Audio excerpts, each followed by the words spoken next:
ذیشان ایک مزدور کا بیٹا تھا۔ اس کے ابو ایک فیکٹری میں معمولی سی ملازمت کرتے تھے۔ ذیشان کو اس بات کا احساس تھا کہ اس کے ابو بہت محنت کرتے ہیں۔ وہ جانتا تھا کہ اس کے ابو صبح سے شام تک فیکٹری میں کام کر کے بڑی مشکل سے گھر چلاتے تھے اور اسے پڑھا بھی رہے تھے۔ اس کا دل چاہتا تھا کہ وہ کچھ ایسا کرے کہ اپنی پڑھائی کے ساتھ ساتھ اپنے ابو کا ہاتھ بھی بٹا سکے، مگر اسے کچھ سمجھ نہیں آ رہا تھا۔ وہ دن ذیشان کے گھر عید کا دن تھا، جب اسے معلوم ہوا کہ اس نے میٹرک کے امتحان میں شاندار نمبروں سے کامیابی حاصل کر لی ہے۔ یہ خوشخبری سن کر اس کے امی ابو بہت خوش ہوئے، لیکن جب ابو نے یہ کہا کہ اب وہ اس کی تعلیم کا خرچ برداشت نہیں کر سکیں گے تو ذیشان مایوس ہو گیا۔ پھر اس نے فیصلہ کیا کہ اب وہ کوئی کام سیکھ کر گھر چلانے میں ابو کی مدد کرے گا اور کسی نہ کسی طرح اپنی تعلیم جاری رکھنے کی کوشش کرے گا۔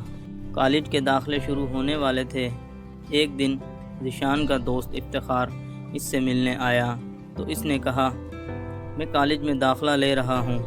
تو ذیشان نے کوئی بھی بات نہیں چھپائی، بلکہ افتخار کو پوری بات سچ سچ بتا دی۔ افتخار کا تعلق دولت مند گھرانے سے تھا اور وہ اپنے ماں باپ کا اکلوتا بیٹا تھا۔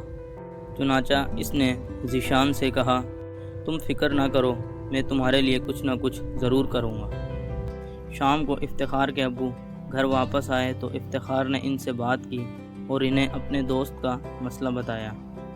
وہ ایک نیک دل اور ہمدرد انسان تھے۔ انہوں نے فوراً کہا، بیٹے ذیشان سے کہو وہ کالج میں داخلہ لینے کی تیاری کرے، میں اس کی پوری فیس ادا کروں گا۔ افتخار یہ سن کر بہت خوش ہوا اور بھاگا بھاگا ذیشان کے پاس پہنچا، مگر اس کے ابو یہ مدد لینے کے لیے راضی نہیں ہوئے۔ مجبوراً افتخار کے ابو کو ان کے پاس جانا پڑا، لیکن وہ پھر بھی راضی نہ ہوئے۔ افتخار کے ابو نے ان سے کہا، ایسا کرتے ہیں کہ ہم ذیشان کو داخلہ لے دیتے ہیں، میں اس کی فیس دے دوں گا۔ جب بھی آپ کے پاس پیسے ہوں تو تھوڑے تھوڑے کر کے مجھے واپس کر دیجئے گا، میں لے لوں گا۔ یہ سن کر اس کے ابو نے کچھ سوچا اور پھر راضی ہو گئے۔ تو چنانچہ اس طرح سے ذیشان کا داخلہ ہو گیا اور اس نے پڑھنا بھی شروع کر دیا۔ جب امتحان ہوئے تو پتہ چلا کہ افتخار اور ذیشان دونوں نے شاندار نمبروں سے ان امتحان میں کامیابی حاصل کی ہے۔ ان دونوں نے پھر ایک ساتھ ہی میڈیکل کالج میں داخلہ لے لیا۔ دونوں دوستوں کی دن رات محنت رنگ لائی اور آخر وہ دونوں ڈاکٹر بن گئے۔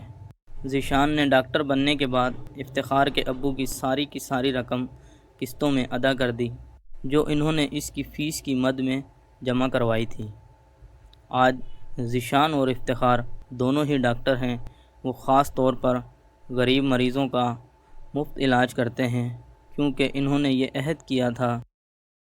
پیارے بچوں، اس کہانی سے ہمیں یہ سبق ملتا ہے کہ ہمیں ہمیشہ ایک دوسرے کے لیے ہمدردی رکھنی چاہیے اور اپنے آس پاس ارد گرد ان بچوں کا خیال رکھنا چاہیے جو کہ خود نہیں پڑھ سکتے، کیونکہ ہو سکتا ہے وہ بچہ بہت ذہین اور بہت زیادہ پڑھنا چاہتا ہو، لیکن مالی تنگی کی وجہ سے وہ نہ پڑھ سکے۔